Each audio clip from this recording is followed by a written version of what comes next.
Welcome to Rising Tide Startups, where today's most exciting solopreneurs share their startup stories. They also deliver tangible strategies that they would implement personally if starting their business over today. Each episode is a startup masterclass. Make sure you take notes. Take it away, Kevin. This is Kevin Pruitt with another episode of Rising Tide Startups, and my special guest today is Raman Sehgal. Raman, thanks for joining us on Rising Tide. Thank you so much. It's great to be here. Hey, it's really been interesting, the kind of the pre-chat offline. We commiserated with each other on our sad love for a football club in England called Newcastle. We suffered together separately for the last 15 or 20 years, but hey, there may be hope on the horizon. It was a beautiful moment for me to meet an American who supports Newcastle United, which is I've lived in the US for a few years, and it doesn't happen very often. So it's been, whatever happens with this interview, it's been a good day from my perspective. Mate, I think there's like 3 of us in the entire country that even have even heard of the Toon Armies. So yeah, if you and I were at a networking event, how would you introduce yourself to me? So I would probably start by asking you questions, because that's normally my trick. What a great move, yeah. You always keep the focus on the other person. But if you ask me kind of, who I am, and, my name is Raman, and I'm the founder of a few businesses actually, but kind of primarily the founder and global president of a company called Ramarketing, which is an international design, digital and content agency that very much specializes in helping companies target the pharmaceutical and life science sector. So in some senses, we're a full service agency that you would know kind of any kind of integrated marketing agency, but we're a super niche agency in the sense that we work actually in the supply chain, the B2B technical supply chain of the pharmaceutical and life science sector, which probably before 18 months, no one ever knew anything about. But now everyone seems to have some knowledge, because all the vaccines going in your arms probably come from our, from our clients. So just to give you some context to where we play. So nobody just wakes up and decides, hey, I'm going to do marketing and kind of in the pharmaceutical space. So take a couple of steps back on that timeline. Let's walk the journey up to present day. Yeah. So I did marketing at university, and I actually worked for Heinz as in ketchup in London, and really enjoyed the experience, but found it quite frustrating being in a big organization and watching that ideas didn't go, coming up with ideas when you're young and thinking they're going to happen overnight, and then realizing that actually all of them get canned and never see the light of day. And so I ended up working for a marketing agency, and this is nearly 20 years ago now. And the first client I had was a pharmaceutical manufacturing organization. So I had no knowledge of the sector, and they had literally were launching what's known as contract manufacturing business in the kind of pharmaceutical industry. So, when you're developing a new drug product, the chances are your drug's going to fail. So what typically happens is drug developers will use a manufacturer to make the product, or to develop the product, or to package the product. So it was an organization like that, and just really enjoyed learning about the sector. I knew nothing about clinical trials. I knew nothing about the regulatory framework and the kind of global nature of the industry. I became very good friends actually with the owner of that business, who ended up selling another company, and I ended up becoming head of marketing within that business. And they ended up being one of our first clients, and that lady Fiona actually ended up being an investor in my business, and it's one of my best friends today. And it's funny because when we met, I always say she wasn't the nicest client for a young junior exec in an agency. She was pretty fierce, but it's amazing how these things work out and how relationships build. And I've spent, I think I know the sector probably better than most now, having spent 2 decades in it, but I'm still very much in love with marketing and entrepreneurship as well. So is this lady like on your team, on your site?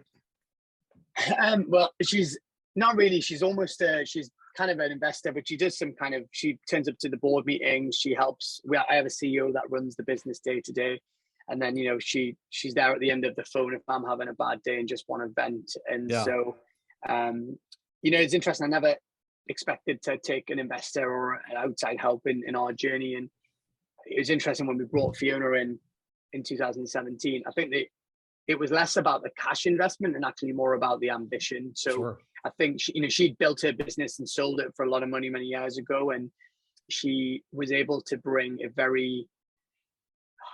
a lot less than, as agency owners, you're kind of always looking ahead at your cash flow and all that kind of stuff. And God, we're going to run out of money if we don't win a few more bits of business. And I think she brought a much kind of bolder look to the business, which take bigger risks, make that big hire.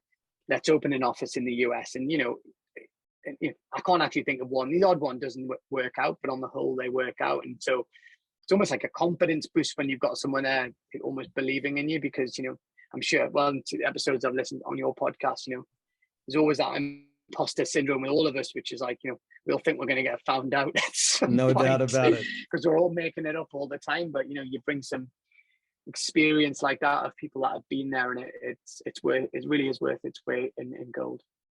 Yeah, how you describe that is so often. I mean, we've done this for almost 5 years now, and just seeing the story. I mean, it is like getting up and convincing yourself in the mirror that, yeah, I belong here every day. It's like you wake up, it's Groundhog Day every day type thing. But so I'm curious. So before we really drill down kind of in your current marketing space, what are some other things you tried that may or may not have worked out? Just random things. You said you've been involved in some other things. Yeah, no, I do. I have a couple of other businesses. So I actually have a recruitment talent acquisition business as well, which I founded earlier this year. And that was driven by, on the whole, my experience of recruitment business has been awful. When you ask someone to recommend a recruiter, no one ever says, "Oh, I've got someone who's amazing." Like it, and it really, and my experience of it was actually the customer experience of recruitment agencies is pretty terrible. And so we started a company called Lead Candidate. I'm not operationally involved day to day, but it's and again, it works in the same sector, the pharmaceutical and biotech sector. It's a very specialized business, but we've tried to develop a much more customer friendly and candidate friendly approach, which believes in like giving the candidates and customers an incredible experience that you'd want to come back and you would want to refer people and you'd be proud to be associated, which is, I think, a different way of doing it, albeit in a very kind of niche space. I mean, I suppose years before that, I was a waiter for many years, and my wife and I always talk, because she was a waitress in a coffee shop and I worked in a nice restaurant, and there's a lot to be said, from 16 to 21 working in that environment, because and obviously I live in the US now, but being a waiter in the US is really a profession, and people make really good money, and obviously pre-pandemic. And in the UK, it's less of a profession and more of a kind of what you do when you're at college or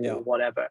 And but if I look back now, I intrinsically I'm very client oriented. It's all about looking after the customer, and that DNA is in our business. Amongst our 50 or so staff at Ramarketing, and it does come from those early experiences, in my opinion. And clearly I didn't decide to stay a waiter for the rest of my life, but I'm still very grateful for doing that experience. I did do a finance job for about 3 months and wanted to smash my head up against a wall and left very quickly. Decided I'm unemployable. So I need to boring. work for myself. That's right. Yeah. No, I wish I could tell you it was very exciting and I'd done loads of things that I'd failed.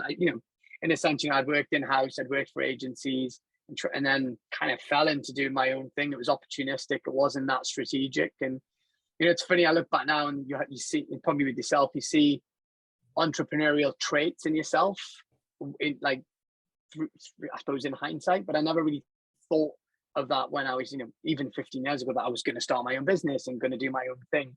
Never crossed my mind. Yeah. But a friend of mine reminded me, I used to sell like candy and chips and sweets and chocolate at school. Of course you did. Because my parents, that's what reminded me of this. And my parents owned a post office, and they had a convenience store next to the post office in the UK.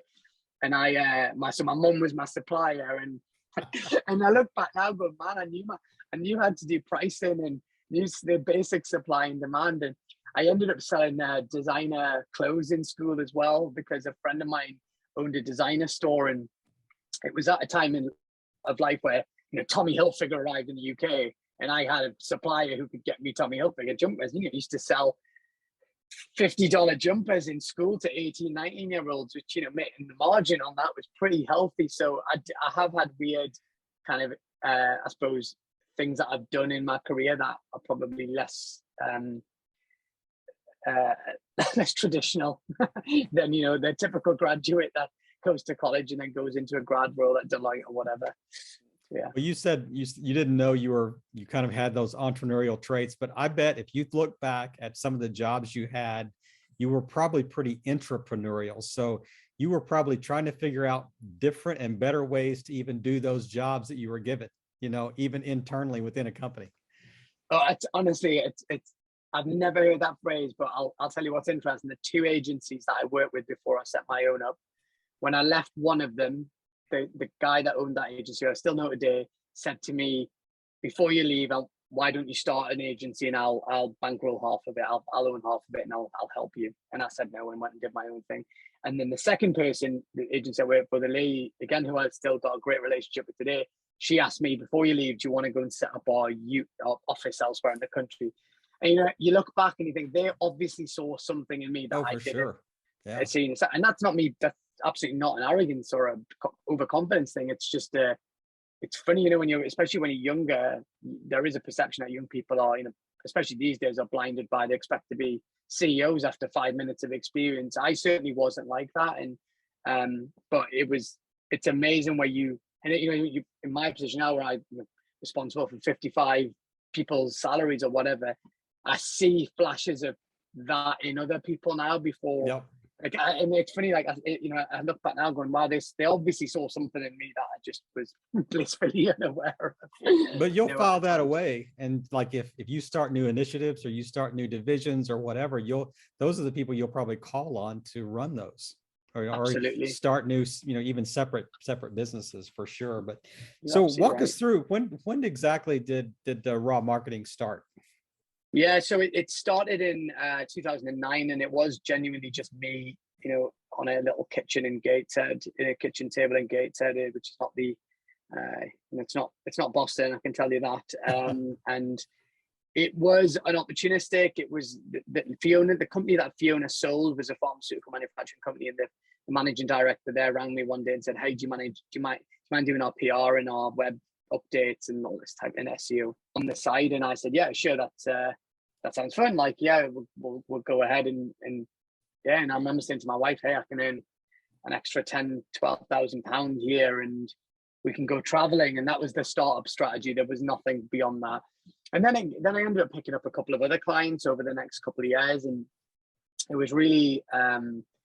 And then 2011, the company I worked for, the one I mentioned before, became a client, and that really was like when I was really kind of doing my own thing. And we grew quite quickly for a few years, but we worked in multiple industries, and, you know, we did everything, and we just very chaotic. I call it kind of chaotic growth.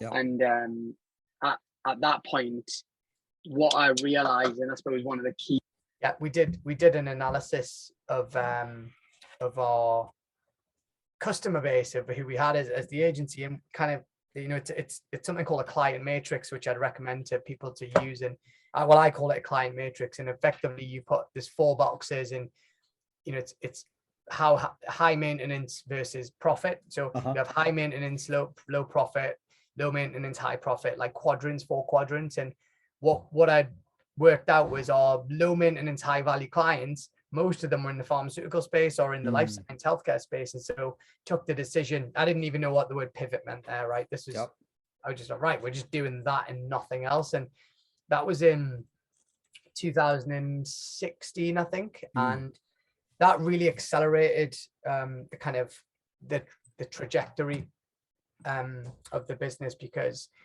you know, I'm a big believer in niching down and kind of becoming much more, you know, Seth Godin says, you know, be meaningfully specific, and that I'm a massive advocate for that, because what happened for us anyway is, you know, sell marketing materials, the way that we presented ourselves, the events that we went to, the way that we recruited, everything became narrow in a very good way. And the market that we worked in, we became very appealing to that market. And the market we operate in today, it's not a market that, the buyers in that market are quite conservative, and you need a track record, because these are companies that, regulations are high and technical proficiency is high. So For sure. we were able to build a track record over time, and it really accelerated the growth and led us to international business as well. So, we have clients all over the world, and it ultimately led me to a journey where I moved my family to the US, which is, probably not the typical thing a founder does. I can only speak for the founders I know, but I think I'm one of the few that decides, okay, I'm going to go and open the office elsewhere and effectively leave the headquarters. And we have 2 offices in the UK, and I left the headquarters to come and set up the business in the UK and in the US, and hired a CEO to manage the operations of the business. And that was a big step at the time, but it turned out to be a very good one, because I was able to hand over all the stuff that we all hate doing. Yeah.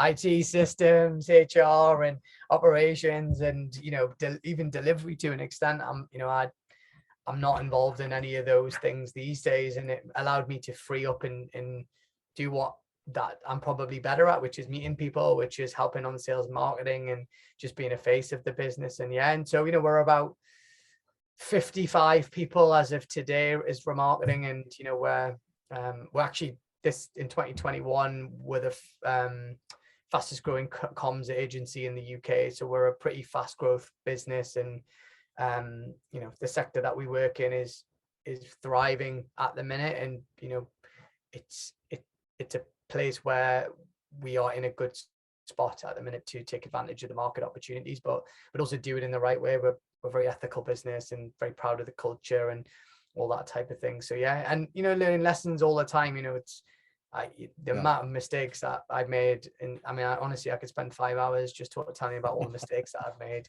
Hey, those are opportunities for growth. You said 2 things a second ago that kind of reminded me.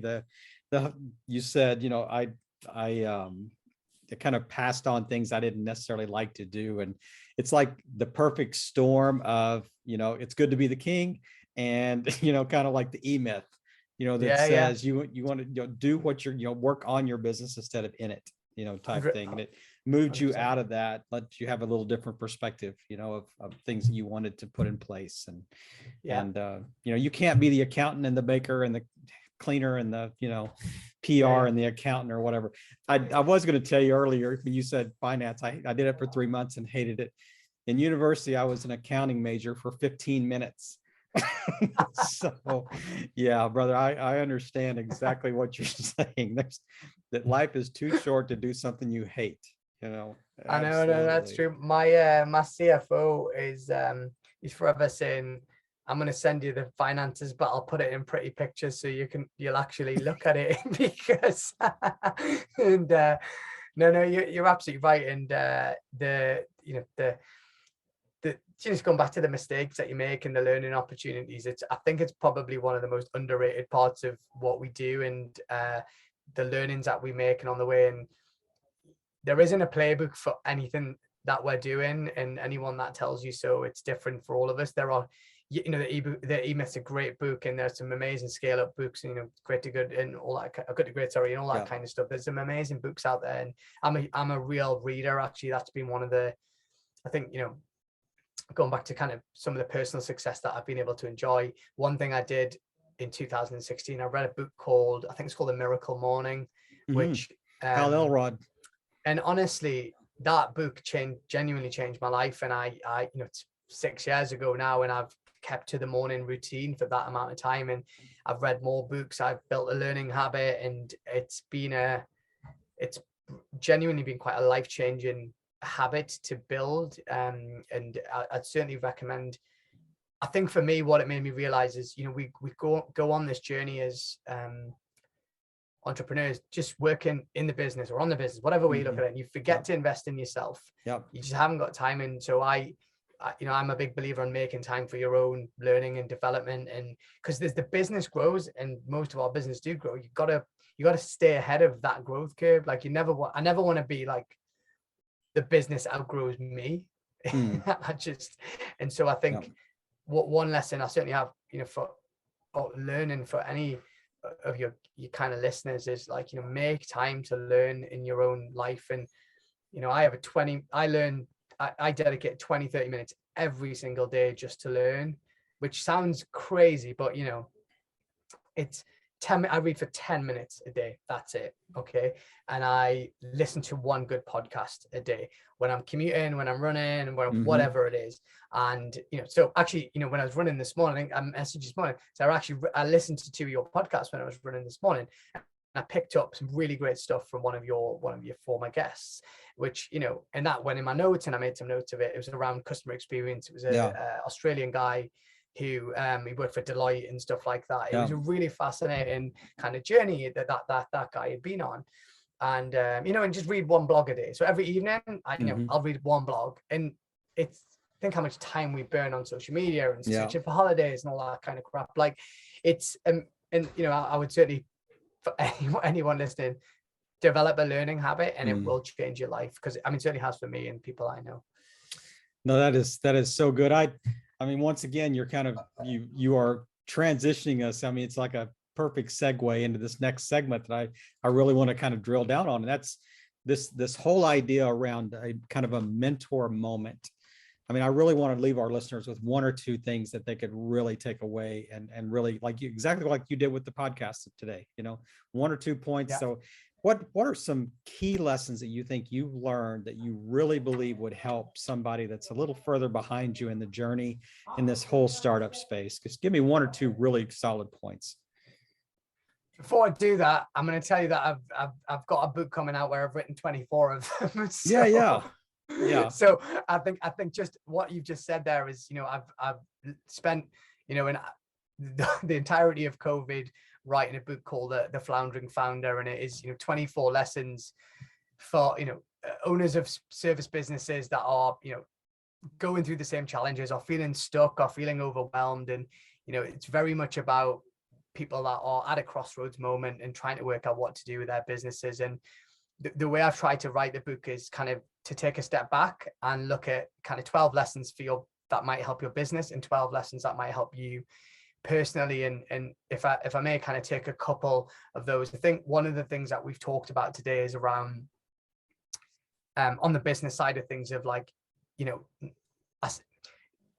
for most of us that own relatively small businesses, I think there is huge value in niching down and focusing on less. I think we all start on a journey where we try to take it too much on. We try to do every service and take every client. And I think most of us have to have better clarity over who we exist to serve and learn to say no.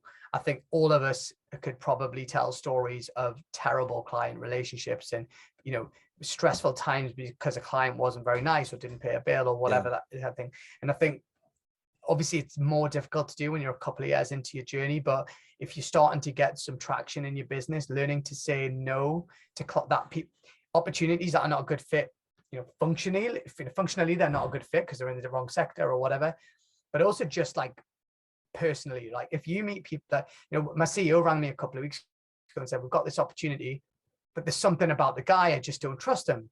And I was like, just say no.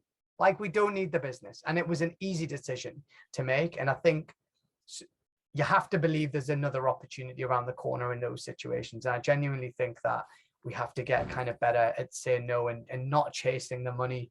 And that's generally a terrible thing to do for any of us. And it turns out bad. And I mentioned obviously the learning habit. I think, that's, linked closely to that. Another thing that I've found that's worked well in my life is journaling, and not just the habit of writing a journal every day. And I can almost hear the sighs and rolling of the eyes of people listening because, oh my God, John, I haven't got time to journal or whatever. But what's amazing when you read your own journal back, you kind of work out what makes you happy and what makes you sad. I know that's a really simple thing to do. So it's almost like a hack in your own life that, if I watch a movie with my kids on the sofa, it'll be the highlight of my day. And if I get a pizza and if I go for beers with a friend on a Friday night, it'll be the highlight of my day. Like I almost know what makes me happy, Yeah. and I know what makes me sad. And we all talk about in our companies, data capture and and how do you perform better in the how do you perform better as a business using the data that you've got and you've measured and you've kind of analyzed, but we never do it with ourselves. You never do it as a human. And so that's something that's worked really well. There's a great app actually in terms of called Way of Life, which is an app where you can do habit tracking. So say for example, you're trying to cut down on drinking every night or something like that, or eating too much chocolate or playing with your kids, like good or bad. It's just a simple app where you put the habit in and you get a red or a green. And honestly, like I've kept it for 5 years and I can see when my trends are going in the wrong direction. I've got one which says, did I speak to my parents today? Okay. My parents are in the 70s and 80s, ain't going to be around forever. And when I know there's 3 or 4 red lines in a row, I'm like, really, whatever you're doing, you haven't even got enough time to pick up and speak to your mom. Like, yeah. But if and Tim Ferriss says, what doesn't get measured doesn't get managed. Yeah. And like, so I think that whole analyzing ourselves, using tools to make ourselves better, I think is certainly a lesson. So I don't know if that's helpful in terms of the kind of thing you're looking for. Perfect. I mean, the 2 things you talked about were, niching down and being okay with saying no. And the second thing is, you really do need to be a lifelong learner. And as part of that learning process, I mean, it's not just hearing, it's actually putting it into practice, the things that you learn through journaling and just kind of reminders through habit forming and stuff like that. So perfect. What a way to kind of wrap us up today. And as we are closing today, is there anything that I haven't asked you about or we haven't touched on that you would like to close us up with today? And then maybe just let the audience know after that, where's the best place to find you online? Yeah, sure. Well, firstly, thanks so much for having me on the show. It's been a real pleasure to speak to you today, and obviously find out you're a Newcastle fan, which is definitely going to make my journal to one of my highlights today, which I think is. There's actually a Yank that knows about the Toon Army. Yeah. That's right. But I don't think there's anything you haven't asked me about. What I would kind of end with to that last point you said, the lifelong learning. It's almost like I've just reached my 40s, and I don't think in my 20s I ever would have thought learning was a cool thing to do. It would have been frowned upon to be, especially in the northeast of England. You don't tell people you're reading books. And I think not only is it a great habit for yourself, but anyone that has kids, someone sort of said to me once, kids don't do as you say, but they do as you do. Yeah. And my kids, I've got three kids, and my eldest kid will come in the morning and he will read a book.